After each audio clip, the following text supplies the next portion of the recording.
Hello everybody and welcome to another Raw review, and today we're just going to be talking about what happened last night on Monday Night Raw, the options of future storylines of the Monday Night Raw brand, and also some returns that could be happening in the future. So let's go ahead and head on right into it.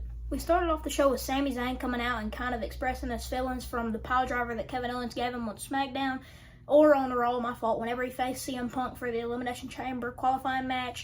And it was pretty much just kind of replaying back to the Royal Rumble, how Kevin Owens was mad about the whole situation, why Sami didn't help him win the championship. And then Sami just kind of expressing himself, saying that why would he want him to win and cheat and all this.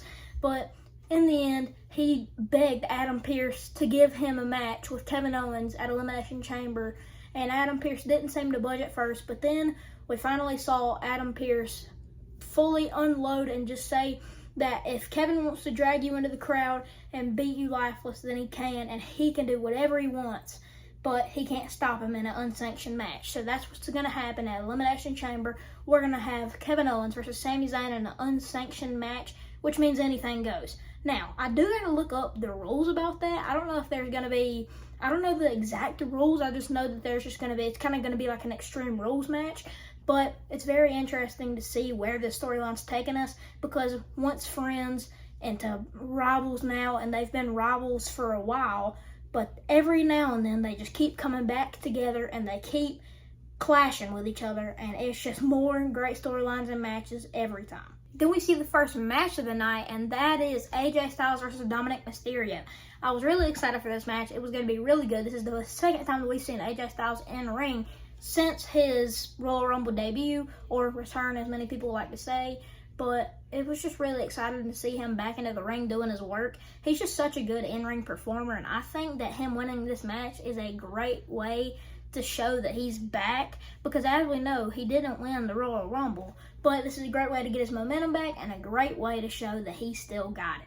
I ended up rating that match an 8.4 out of 10, but the main focus of that match was the ending. As soon as AJ Styles picked up the victory, and as soon as the ref raised his hand, we saw Braun Breaker within the corner throwing his championship and ready to spear in half AJ Styles. Now, we saw them face-to-face backstage a couple of weeks back, but this is really where things are going to be clashing, because we also fans have been thinking that Penta might be the one to face Braun Breaker at Elimination Chamber and all this other things.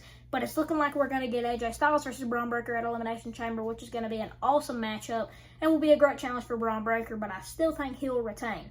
But in the end, instead of spearing AJ Styles, AJ pushes Braun out the way and ends up Dominic Mysterio taking the spear, which is a ballsy move from Dominic Mysterio.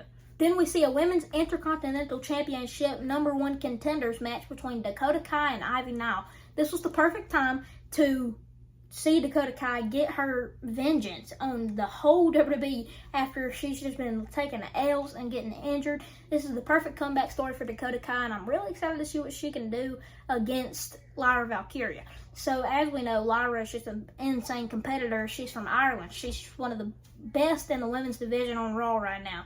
But Ivy Nile had a strong chance in this matchup, because as we saw Chad Gable saying that whenever he comes back, he wants to see Ivy Nile with the Women's Intercontinental Championship or any Women's Championship, and he wants to see the Creed brothers with Tag Team Championships. And neither of those have worked out now, because Dakota Kai picks up the victory against Ivy Nile and goes on to face Lyra Valkyria, I'm guessing at either Elimination Chamber or at next week's Monday Night Raw, whichever one they plan to do. But I'm really excited to see what they're going to do with these two matchups, with AJ Styles versus Braun Breaker and with Lyra Valkyria versus Dakota Kai, because we obviously don't have a lot of room on this Elimination Chamber card due to the two Elimination Chamber matches with the women's and men's.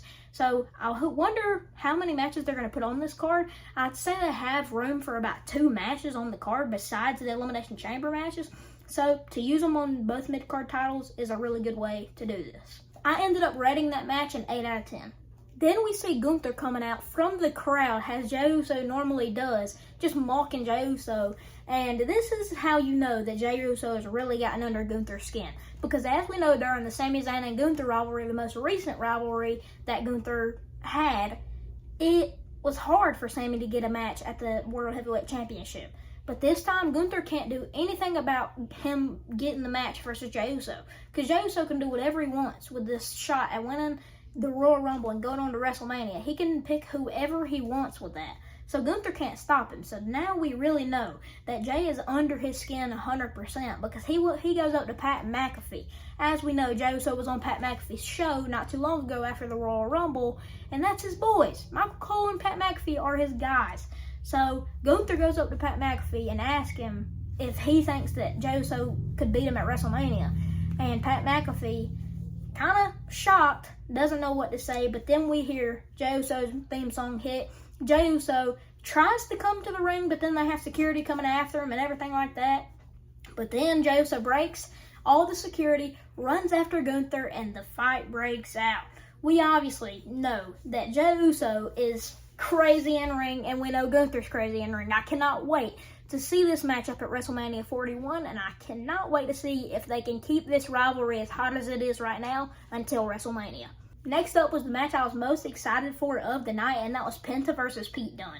I don't know what's wrong with me right now, but I've been such a huge Penta fan ever since he came to WWE, and I've been looking into his past, looking into his history of matches, and I loved his Lucha Underground matches that I've been rewatching, and also some of his TNA, Impact matches, and even AEW. He had some good matches in there too. He's just such a great competitor, and seeing him pick up the victory against Pete Dunne here is nothing but greatness. But at the same time, I kind of feel bad for Pete Dunne and Ludwig Kaiser, the two people who are feuding with him right now, because I'm kind of expecting to see these three battle it out on either a Monday Night Raw or an Elimination Chamber as fast as they can build up this rivalry, because last week we saw Pete Dunne and Ludwig Kaiser and Penta, all of them go at it, but Ludwig Kaiser stayed back.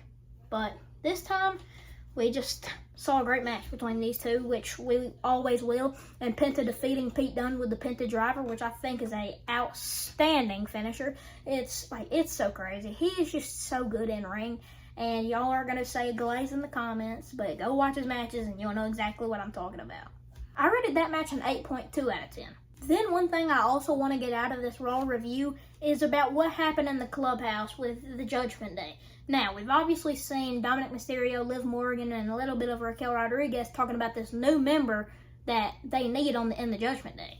And as we know, we've had a lot of AEW releases. We had 3 main AEW releases, and that was Miro, Rusev, Aleister Black, and now Ricky Starks, which as we know is in NXT. That is going to be happening tonight with him doing a contract signing.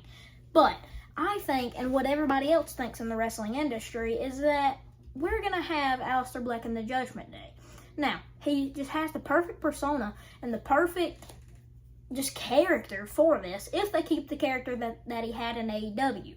So if they keep him as that character, he can have the perfect thing for Judgment Day. But I feel like that we need Judgment Day to crumble as fast as we can, because they're stronger than they ever been with Liv Morgan and Raquel Rodriguez. They just have a strong group around them, but I feel like that they're just not as strong as they used to be. They used to be the most dominant force in WWE ever since the Bloodline, but now it's just not as strong as it used to be. I feel like they need Aleister Black to uplift them, and Aleister Black and Finn Balor would be the perfect duo since JD McDonough is out right now. But then we see Roxanne Perez versus Raquel Rodriguez. Now, there's a lot of hype around Raquel and Liv right now for the sole reason of on SmackDown, we saw Naomi and Bianca saying that they're going to come after them. So, we obviously knew that Bianca was on the hunt for them. So, this was obviously high stakes for this match, not for Roxanne, but for Raquel and Liv. So, with everything that supposedly has happened to Jade Cargill, we've been seeing everything go around and everything happening.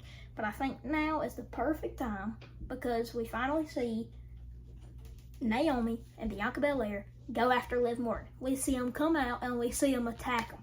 And it's just so crazy. I love how Naomi came over the barricade, but Bianca came down the ramp. It was just absolutely crazy and a great way to end off this match, and a cool way to get into the Pop Rocks by Raquel Rodriguez, or by Roxanne to Raquel Rodriguez. If you watched Raw last night, you know what I'm talking about, but I can't show it on here for copyright reasons. I'm not going to spend too much time on this, but we have the New Day coming out, and they pretty much just dissed Rey Mysterio again. They're just trying to heat up this rivalry so much. And I feel like the New Day is on an insane decrease, because they've put them in no matches ever since they've been heel. They've put them in one tag team match, but they lost. So, I don't know. I feel like things are just going downhill. I feel like they should have accepted Big E, and this would have made it way better. But, I mean, it is what it is. I'm not going to spend any time on that at all. Then we saw the main event, Seth Rollins versus Finn Balor, and another Elimination Chamber qualifying match. And obviously, every time we see Seth Rollins and Finn Balor get in the squared circle, we always see great wrestling. And that was nothing but the answer for last night's Monday Night Raw.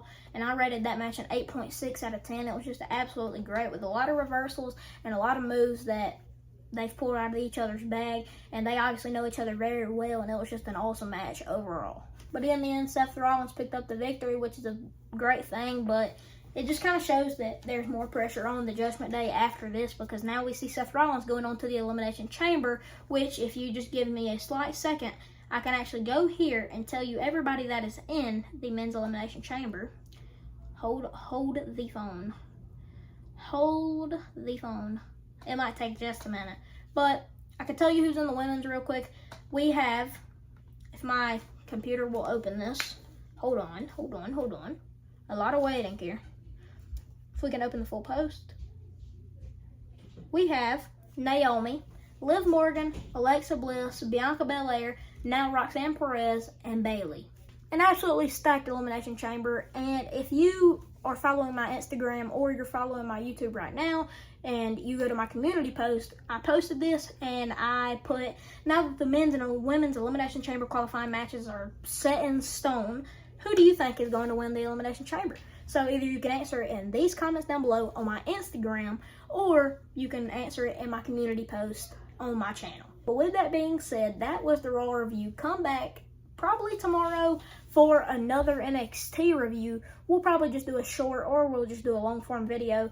But with that being said, I'll see y'all boys in the next one. Deuces.